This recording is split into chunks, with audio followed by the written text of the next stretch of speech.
Please put your hands together for Mahesh Peri.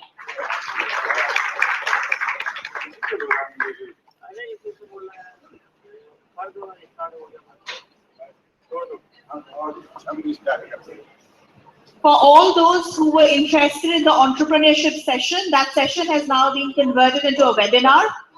And the webinar is going to be held during the course of this week. So kindly give your name and email addresses at the registration desk. And we'll keep you posted on the date and time for the webinar session. So over to Mr. Mahesh Peri. So can you hear me? Yeah. So how many of you initially when you started off this career, this entire thing, wanted to actually do an MBA and came here? In the sense you did CAT and all those things, but are there any people here when they started off the graduation who didn't want to do an MBA but still landed up because your relatives or someone wanted you to do an MBA? It's a clear path for you, right? How many of you very clearly said IIMs or nothing else? Right? So most of you, and that's something that we've noticed much in India, that when a child is born, you say either an IIS or an IIT or an IIM. I'm not an IIM, right? A lot of IIMs report to me. The reason why I'm saying this is very simple, that once you start off your career, it takes you and what your career growth is dependent largely on you, then the institution that you come from. And some of you might not have got an IIM call. Don't worry about that, because increasingly, people who have fire in the belly stand up tall and succeed more. So when I just to talk about myself, I did not even get into the top 200 B schools of this country. I got 60th percentile. I was rejected everywhere, and I am where about 400 people work under us. But again, I'm saying this. The reason why I'm saying this is very important for you guys, that because you did not get a call from one of the premier B schools, which was your dream B school, it doesn't mean that your career has ended. It just started. It is for you to prove a point from now on of how you're much more better and much different from what the guys who got a call. Because 2 years from now, when you actually get into a B school and then pass out and get somewhere, you will be, you'll be in maybe a tier B2 B school. I'm just saying that as an example, and someone will be from IIM. And I joined SBI Capital Markets, which is an investment bank in the country. SBI Caps used to take 5 students from each of the top premier IIMs, and I was a chartered accountant. I did not get MBA, so I did the next best possible, which is doing a CA. At the end of year 1, when assessment was made of who have performed well for the company, chartered accountants. And the reason is simple. The chartered accountants had to prove themselves again and again, because the IIMs felt that they arrived. Once they got into the thing, they felt that they arrived. And that is something that you need to fight from here on, because as you keep moving along, in the performance at work, the Premier B school is an entry point for you to put you in a very good company. But after that, it is your hunger, it's your fire, it's your desperation to prove a point that will stand you in better stead. And that you must all remember. Because for me, if any one of you has got an IIM call, I'm not the right person to advise you. I'm promising you that you'll have a great career ahead, and that's where it ends. But 98% or 99% people in this country are people who could not get into IIMs. They could not get into IITs. They could not get into IIS, and so on and so forth. And it's not that they have done wrong in any nature. One day was a bad day for all of us. And that one day, which is a bad day for all of us, should not, and you must be very sure of it, you should not let that one bad day determine your future. Your future cannot be determined by one single bad day in your life. Right? Now, having said that, I'm assuming, so much of my conversation here is not the students who got calls from IIMs. If you got calls into IIMs, just pursue it, just get it, just crack it, and CL people are here who are going to help you, advise you, and ensure that you are placed in the best IIM possible. But much of my presentation is for those 98% people who could not even get a call into IIM. Forget about anything else. You need to be very clear of, one moment, sorry. So you need to be very clear about the first thing, which is that as you get into B school, you will be told of whether you need to do an MBA or a PGDM or a PGPM. This is something that you must be very, very carefully, working on, because MBA is a degree. It's a degree which means that you can actually get on to post-graduation. After that you can do research, or if anyone wants a qualification of a postgraduate to apply for them, you are eligible. PGDM also is an equivalent to an MBA, because Association of Indian Universities says that a PGDM is equivalent to a post-graduation program, postgraduate degree. PGPM is not the same, right? For example, at this point in time, it's a bad example, but I'll still give an example. ISB, the best B school, offers a PGPM. It doesn't give you either a PGDM or an MBA, which essentially means that you're not doing a postgraduate. You're not getting a postgraduate degree, which will enable you or make you eligible to call yourself a postgraduate. In that, it obviously gives you, a great job, because the teaching is well, the learning is good, and the placements are good. So, if I were to exclude ISB and maybe a bit of Great Lakes and a bit of SP Jain, which GP was talking in the earlier session, anything else which is a PGPM, question it. Check whether it's actually worth to give up the formal qualification for what it offers. Like when you go to an ISB, you say that I'm going to get into ISB because it gives me great learning, great teaching, great experience, and a great placement. Though it doesn't give you a formal qualification. But as you keep going down the ladder of the top 5 PGPM programs in this country, you need to be very clear that you actually want to do a PGPM in a tier 2 school, for example, which doesn't give you a formal qualification. I might not even get you a job. In which case, is it worth it? More institutions in this country which actually give you a formal degree, and there are many, many seats vacant. It's just that you guys are not approaching them. Very good B schools in this country where the seats are not completely filled up. So the more you research and the more you do some kind of data analysis, you'll be able to get into a better B school which gives you a formal qualification and also hopefully gives you a placement. So just be very careful about that. So when anyone tells you that he's giving you a PGPM, ask yourself whether it is worth doing the PGPM. That's the first part. And I told you that getting into IIM doesn't guarantee a great career. I know people in IIMs who are still searching for jobs. Like we as Career 60 at some point in time told one of the top 5 B schools. We said, can you please give us your job placement based on quartile? They talk about 19 lakh average salary, right? Or 20 lakh average salary. I said, can you break that into quartile 1, quartile 2, quartile 3, and quartile 4? The challenge is quartile 4, at the bottom, people are not even placed. Right? The averaging happens because you also have an international placement at 40 lakh rupees. Now you tell me, if you go to a France and get or a US or a UK and get employed, you can't live with 40 lakh rupees. That's why 40 lakhs is necessary for you to survive. Right? But that gets added into the averaging of the salary.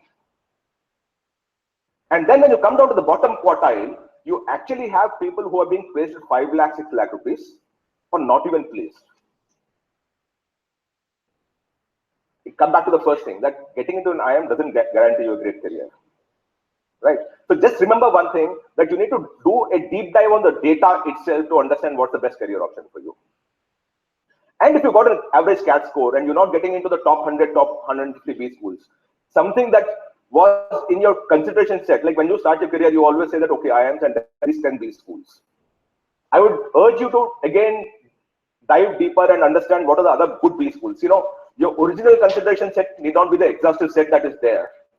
There are many good B schools coming in. There are many bad B schools which are closing.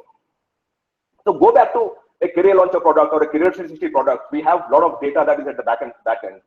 Just go back to those products to understand at your percentile what is the best B school, and see that. I'm not saying that I'm going to give you all the lists that is possible, but if you start with the 6 B schools that is your consideration set, for the marks or the percentile that you got, maybe we'll add 3 more to it and say it's not 6, it's 9, which means your options to get into a decent B school increase. Right? Don't go by perceptions. Perceptions in B school game are largely perceptions. They're not facts. And we've dealt with it all our lives, where the guy who shouts the loudest is the worst. and the guy who's the most silent is the best. And in B school, that's a very, very big game. So just be clear of going back to the data and then trying to understand that. And assuming you don't get in the top 100, 150 B schools, don't push yourself to say, I want to do an MBA and nothing else. ये जिद नहीं रहनी चाहिए आप में कि नहीं मुझे MBA ही करनी है. There are far better, career options for people who want to do an MBA, but it's not called an MBA. The actuarial sciences, insurance industry is opened up, 100% placements. People don't do actuarial sciences. Indian Institute of Statistics, there are 8 IIS in the country. Most of the seats are not filled in because people don't write ISAT as an examination. And placement is 9 lakhs, 100%. Because India needs statisticians, right? Same with insurance management. The NIA, which is based in Pune, they have about 120 seats. They fill in about 80 seats. Almost 100% placement because the stakeholders for NIA is GIC, LIC, NIC, and those kind of companies. They are the people who come and teach them there, and they pick them up also there, right? And similarly, banking and finance, capital markets, Indian Institute of Capital Markets, fantastic course. And the list goes on and on. You go back to Career 360 and look at the kind of courses that are possible for people who want to do an MBA but could not get into a good B school. You actually have a list of things that are there. Look at them. I'm not saying do it, but be sure that you have considered every possible option before you say, I'm going to still go and join the tier 3 B school in this country. That's all I'm saying, right? Yeah. Which one? No, some of them accept a CAT score, but for example, Indian Institute of Statistics.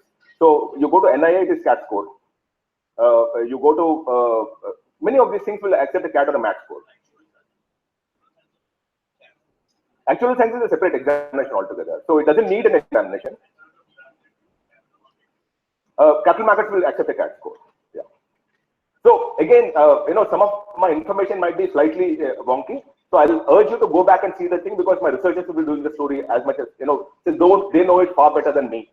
At this point in time, I'm just opening the options for you and nothing more, right? But I'm just saying that look at options beyond MBA if you're not getting a good B school. Don't close your options by saying I just want to do an MBA and nothing else. That's all I'm saying at this point. So once you say that, okay, I'll consider all options and I'm going to do something else, or I just still want to do an MBA because I'm still reasonably well in my percentiles. You need to understand how you do it. You have 2.25 lakh MBAs in this country, or students who want to get an MBA. The thing is, one shoe doesn't fit all. Which B school is a question, which specialization is a question. In fact, me and GP were talking outside where he said specialization is an issue. I actually am a contrarian to that. At some point in time, specialization is a better option than getting into a tier 2 B school. It depends on, again, as he said, whether you're getting into IIM or something else. So if you get a specialization in a very good B school, fantastic, go ahead with it. Otherwise, if you keep coming down, maybe it's far better for you to do a specialization in an institute that's been created specially for that. Like, for example, you go back, IFT was an institution that was created by the Ministry of Commerce. It's fantastic today at this point in time. IRMA is a specialized institute. MICA is a specialized institute. But you keep going further, Rajiv Gandhi Institute of Petroleum Management is a specialized institute.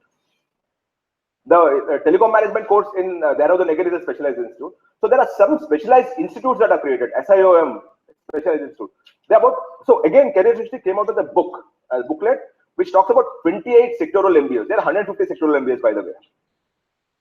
But these 28 are sectoral MBAs where there is a specialized institute that is created, which means uska roti, kapda aur makan usi pe chalta hai. People have invested money saying that we need manpower for this kind of a specialization. Please go and look at that. You might again be like textile management has a separate thing. Leather industry has a specialized B school. Fashion has a specialized B school. So you again go back and look at it. Some of you might say, I don't want to do finance, I don't want to do marketing, I don't want to do HR. Now what? But I want to do an MBA. I want to be a manager. So then you can actually start working on your options of what are the other specializations that you have there. Look at them and then say, okay, I don't want any of them. I'll go back to general management. That's fine with me. But exhaust your options, because my simple thing is this: if you don't enjoy your job, you will not grow come what may. I told you that I was a chartered accountant. When I was doing chartered accountancy, I realized one thing, that I'm not cut up for accounts. I'm not cut for being in the back office. I choose a job which is investment banking, though the salary was half. I got an offer from Unilever and Wipro those days at 7,600, and SBI Capital Market gave me 4,000. I choose that because I started enjoying that. I realized that I was not cut up for accounts where back office, you keep checking vouchers and saying ye correct hai, ye correct hai. Pasand nahi aaya tha. Now I grew because I started enjoying finance as a subject. I started enjoying investment banking as a subject. It's very important for you when you choose an MBA that if you don't like any of these three, what next? Some of you might really enjoy fashion. Now, how do you deal with that? Is there an MBA in fashion management? Look at that. Because it might just fit in for you. So that's all I'm saying. Right?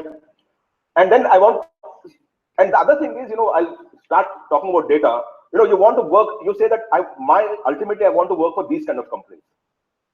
Again, there's a data at the reverse side saying these companies, where do they go for placement? And start working on that. So you might as well say that I don't want to study at IIT Ghaziabad, but I want to study at TAPME because PwC goes only to TAPME for recruitment. You get my point?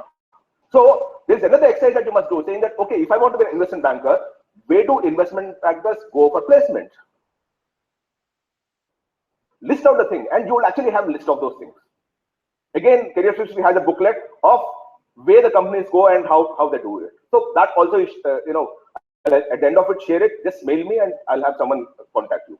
But the thing is, you need to do a deep down of the data that is available all over the place, but don't fail in doing that research and then take a decision and then regret later. Right? You can, some of you might have an affordability as an issue, so you need to confront that also. Obviously, whether the free ROI, right? But ultimately, I'm saying use data, research, use technology, many tools that help you take an objective decision. Don't go by perception. That's all I'm saying. And as I said, look beyond the traditional specializations. There are more than 28 that we track. Go through that. That booklet, ebook is there. I'll have Anupam, mail it to CL or someone and then just download it or something like that. Okay? Now, these alumni insights that I talked about. Just as a question, someone says, I want to work at McKinsey. How do I deal with, how do I get into McKinsey? So what do?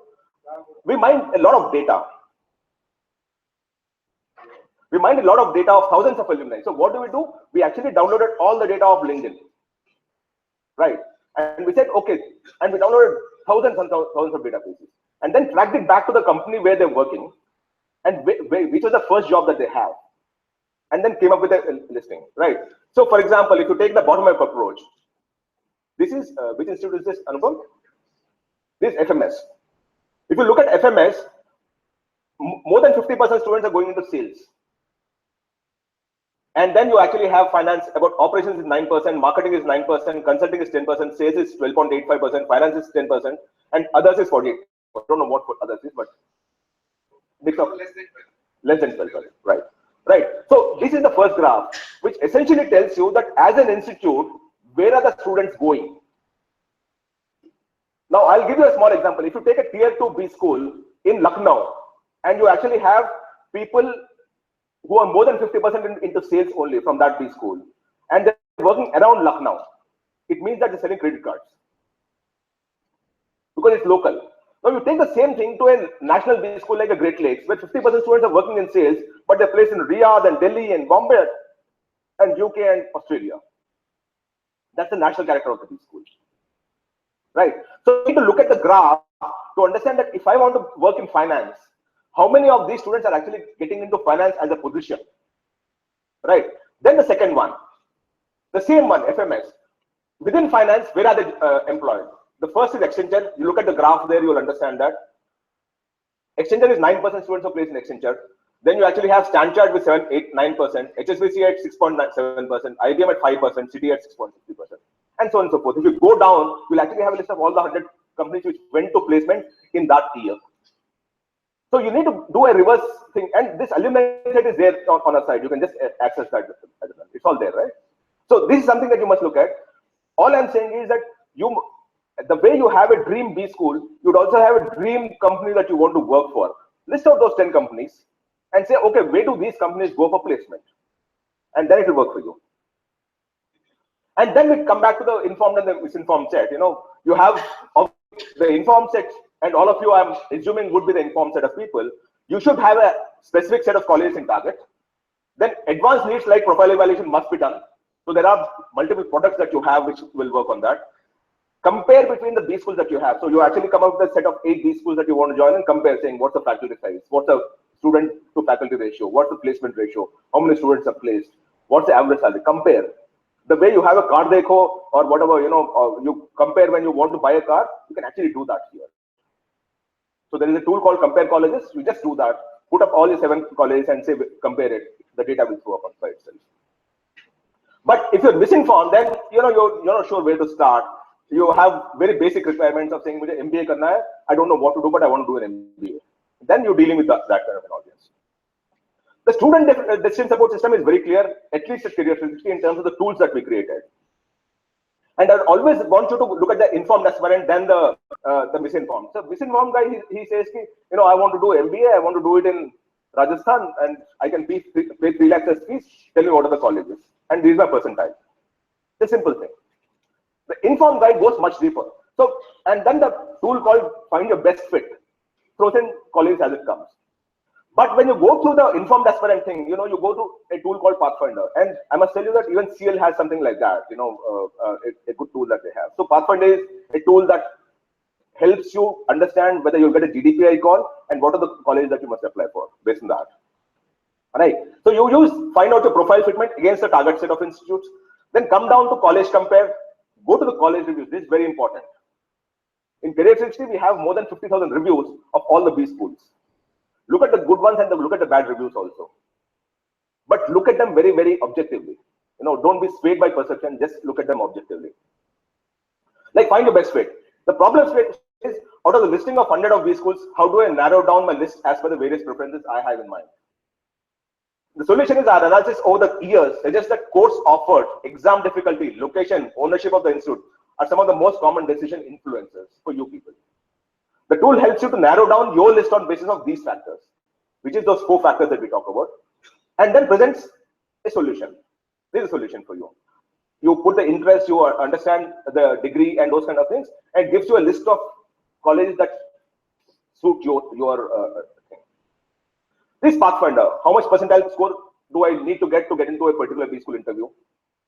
I got this much percentile score. Which institutes can I expect a call from? So you put your percentile there, it actually throws up the result. You just need to put the percentile, because at the back end, we've got thousands and thousands of data points that are coming in of all colleges, of all cutoffs for different verticals, for different sectoral MBAs and so on and so forth. Working as an algorithm at the back end, and when you put in your percentile, it actually says that, okay, at this profile, at this percentile, you're likely to get a GDPI call from these institutes. So this is what it throws up. The Pathfinder tool throws up. Anupam, can you just come over and then you must be able to explain the topic. So am I audible? At the back. So basically the idea is, because CL also has a similar kind of a tool, Profilizer. In the next session, you will get more details around that. So it's almost similar. The idea is that there are so many such research-based or data-driven tools available in the market. Never rely on only one such tool. Why we are trying to project Pathfinder also over here is we go to all these portals, we search for information, as Sir is also saying, try to find out as much of data as there is possible. Like in our case, when we started working on this particular tool, the challenge that we realized, or it came as a, let's say, feedback from the student audience itself, that the first version of this tool when we launched, it didn't have that kind of segregation. Like if you see, it has IIMs and non-IIMs segregated, because the criteria for each of within IIMs also, each of these IIMs have their own set of criteria. Like GP sir was already talking about all that. So when we are building this tool, we try to get into that part also. If it is for IIM and a certain particular, let's say, formula on basis of which we will create that merit list, the people who will call for that GDPI VAT session, we try to replicate that formula. Now the challenge here, why I'm trying to explain it over here is, you will never get the exact formula what those institutes are doing, right? They will never disclose it in public.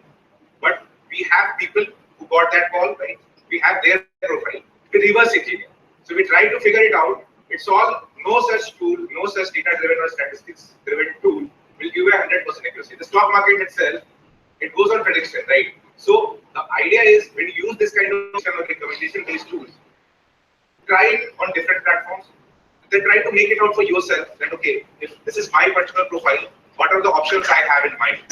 Maybe one particular tool is giving you 5 set of colleges, some other is giving you some other set of colleges.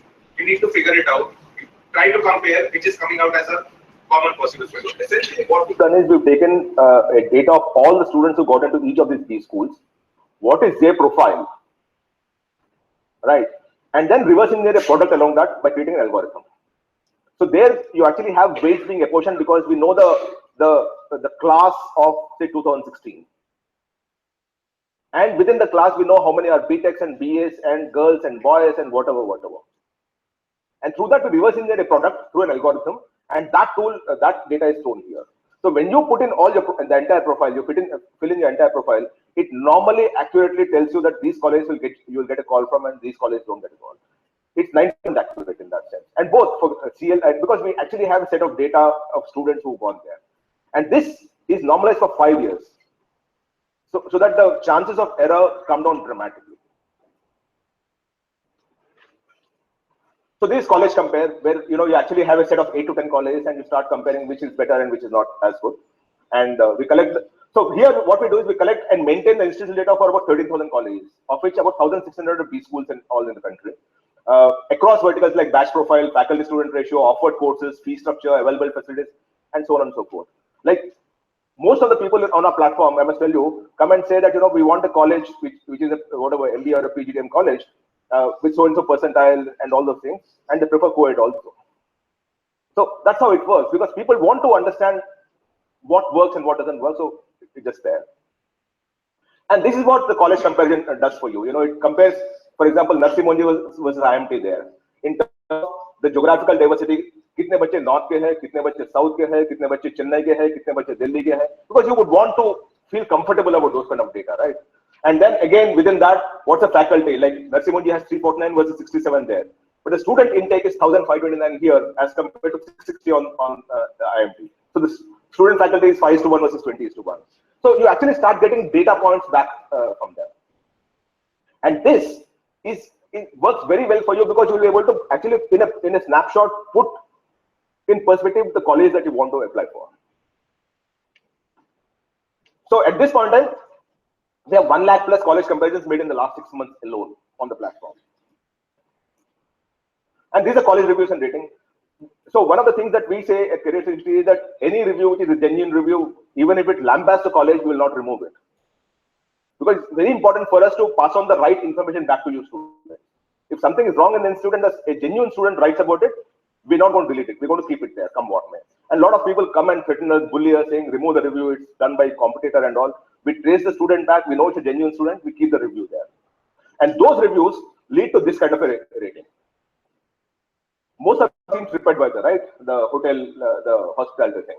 So what it does is it actually gives a snapshot of what kind of students have reviewed. In this case, I think, which one is this? This is Great Lakes? This is Great Lakes. So you actually have about 257 reviews from all put together, of which current students are 51, which means they're sitting in the campus right now, right? The alumni is 205 and others is 1, I don't know what it means.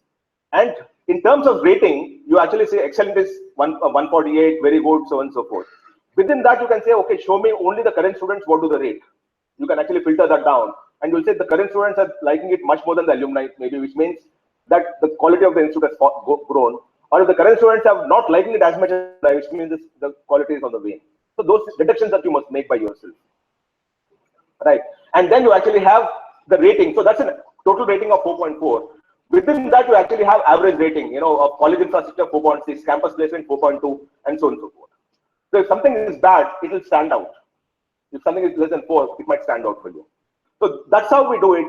All I'm suggesting at this point in time is, ensure that you do dive down on data. There are enough amount of data that at least Career 360 has created, because we have set up over 70 people who just create data. We file 10,000 RTIs every single year to get the data, because some of these colleges don't declare the data, right?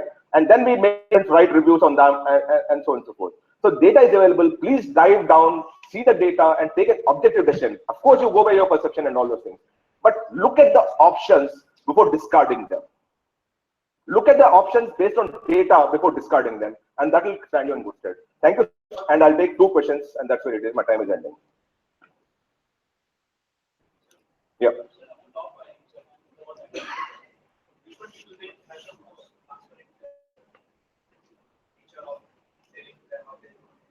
IMs you talk about?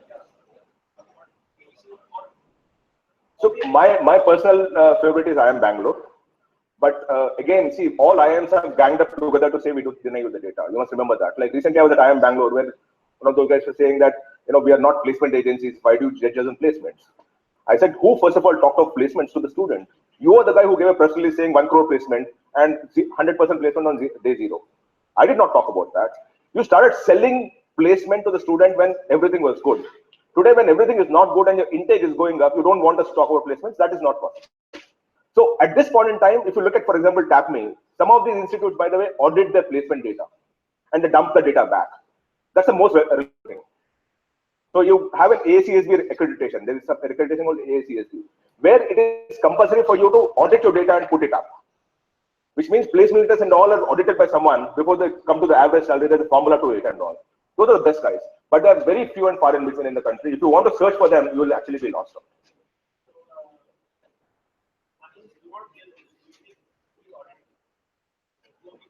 That's it. They don't give it data. Any other question?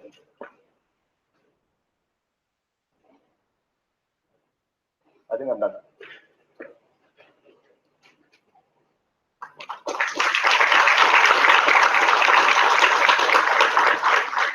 Our sincerest gratitude. And before you leave, we'd like you to do the lucky draw for us. Identify some winners. Oh my gosh.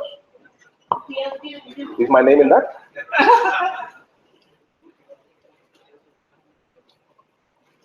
Thank you so much.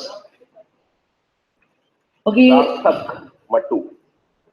All right. Sarthak Mattu. And this is a name. This is a winner for Samsung Tab. Can we have a big round of applause?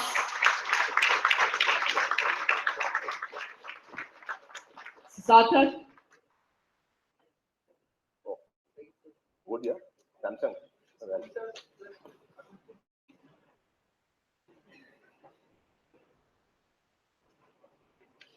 All right, guys, as you saw that, he's the prize winner. Thank you so much. Sarthak, how are you feeling? Good. Only good? All right, let somebody else feel excellent. All right, if you also want to feel good as he's feeling, yes, we have our mega draw where you are getting what? Any guesses? Yes, it's 1 plus DD, and now it's the time. Now you can go for the lucky draw, second round, and you can grab the opportunity. I'm sorry. After the session, you can participate in our second draw, and you can be pride winner of you know what. Thank you so much.